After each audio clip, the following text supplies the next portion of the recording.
Homeless black boy says he can wake a millionaire's daughter. You won't believe what happens next.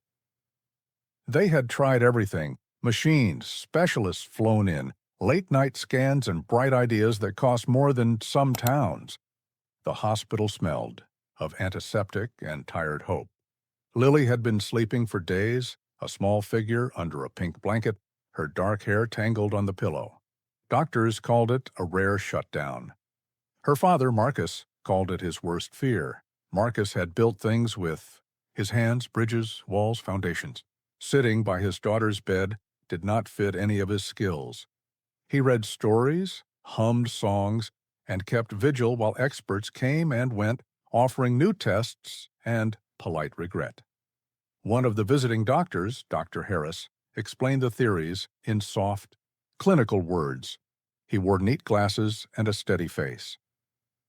"We will run more tests," he said, "but sometimes the brain does things we do not understand." Marcus nodded without hearing the big word. Then, one night, a nurse named Maya tapped his shoulder. "There's a boy in the lobby," she whispered. "He says he can help." Marcus's first reaction was to protect. Hospitals had rules, and strangers did not usually walk into ICU rooms. Still, the boy waited politely in the lobby, bare feet on cold. Tiles, hoodie too big, eyes calm and clear like someone who had practiced stillness. "Is she the girl?" he asked. When Marcus nodded, the boy said quietly, "I can wake her." Marcus almost laughed. He had seen proud men promise miracles before, but the boy, Jonah, seemed sure. He walked into the room without ceremony and placed one light hand on Lily's head. He did not touch a machine or consult a chart. He closed his eyes for a moment and then looked at Marcus like he had been holding a mirror to him. "Tell her why you stayed," Jonah said. Marcus's breath caught. He had avoided those words, thinking he protected the family by working harder after his wife's death. He had believed that stability was love. He had believed silence was strength. But Jonah asked him to be honest. So Marcus told Lily the truth about missed breakfasts, the guilt of long shifts, the nights he had held back songs because he thought words made things worse. Tears came where he had kept them, and his voice, cracked and human, filled the small room. The heart monitor blipped a shade faster. A nurse looked up. The machine's pattern shifted in a tiny way. Jonah smiled and then walked out. There was no paperwork, no security badge, no record of a visitor entering the floor. The security camera footage showed an empty hallway. Marcus stared at the screen until his eyes hurt. Yet, in the bed beside him, Lily's small finger twitched. Jonah came back the next night. He sat quietly and suggested Marcus sing a lullaby he had once sung when Lily was small, a song Marcus had stopped after the accident that took Lily's mother. Jonah hummed a line, and Marcus felt the shape of the melody return to him like a memory turning the page. He sang, rough at first, then firmer. Each note seemed to call Lily closer. Dr. Harris watched the monitor and frowned, then wrote down observations in a neat hand. "Clinically unusual," he murmured. Rumors spread. Victor Hargrove, a man used to making impossible things happen with money, visited with his polished team. He had sponsored the hospital's latest wing and expected results.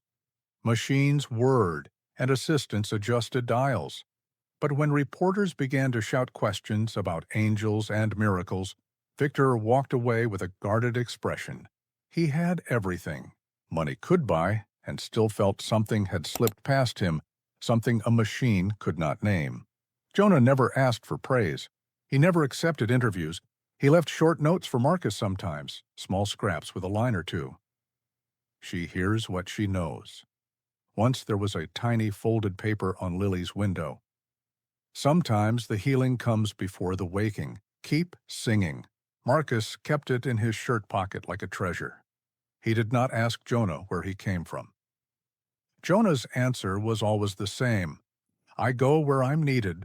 He would listen when Marcus told made-up myths about girls who whispered to the moon, and he would nod like he already knew the last line. Healing was slow and odd and full of tiny proofs. A blink became an opening. A whispered word became a sentence. Marcus learned to celebrate small things. Lily threading a bead, drawing a crooked sun, humming a line of the lullaby under her breath. He traveled through rage and debt and fear.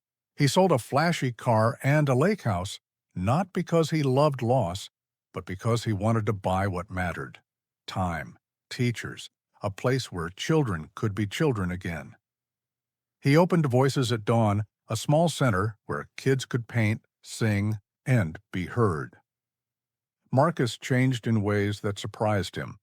He began to notice small things: sunlight on a pillow, the squeak of a chair, the sound of a child's laugh. He started evening classes at Voices at Dawn, where parents learned simple songs and how to tell stories that soothed. A man with rough hands came one night and learned to hum. He left with a promise to try again at home. Nurse Maya, who first pointed Jonah out, kept a tiny loaf of bread in her locker after a stranger offered one. She told new staff that kindness can come in dusty coats.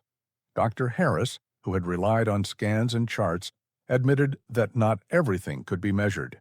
He began visiting the center, watching the children paint and sometimes clapping when a song finished. Even Victor Hargrove visited Voices at Dawn once and quietly left a check, then walked away with a soft, puzzled look. Jonah's visits stayed. Simple. He sat in corners, hummed a line, and sometimes left a folded note for someone who had lost a word. Children who learned the lullaby hummed it in hallways, and nurses said the hospital seemed warmer.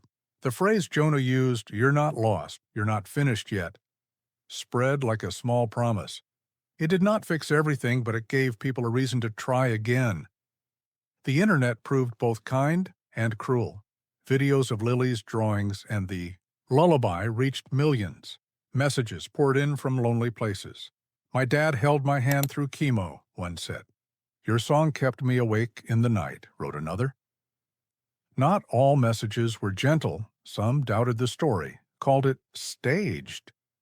Marcus learned to ignore the noise and listen to letters from hospital beds and dorm rooms and care centers. Small.